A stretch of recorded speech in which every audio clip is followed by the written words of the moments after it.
The cameras we use for this project are made by TP-Link, and they're the Tapo C120 cameras. These cameras are actually Wi-Fi cameras, so the only thing you need is a steady Wi-Fi signal and an electric outlet. We tried initially using WiseCams for this project, but WiseCams just did not work with the streaming software. The reason the WiseCams didn't work is, to work with the software, it requires what they call an RTMP protocol, which Wise used to support early on with the early versions of the cameras, but they stopped supporting that version several years ago.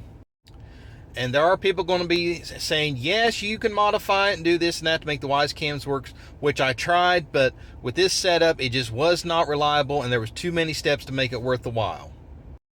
Fortunately, however, with the TP-Link cameras, they had the RTMP setting actually built into the software, and it is super easy to set up. And when I say super easy to set up, TP-Link actually has a link on their website and walks you through step by step on how to set up the RTMP for the cameras. As far as the software goes, we're just using OBS broadcasting software for the streaming software. There is an add-on that we're using for the Twitch side of things for the moderators to switch the cameras back and forth.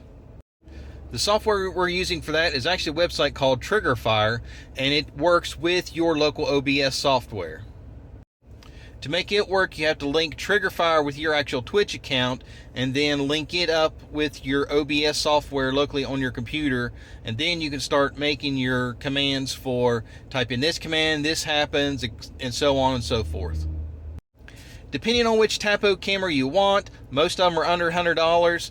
The OBS software is free, the TriggerFire setup is free, so you can do this with a very low budget. And that's the peek behind the curtain. If you have any questions or comments about any of the stuff that's being used, be sure to let us know in the comments.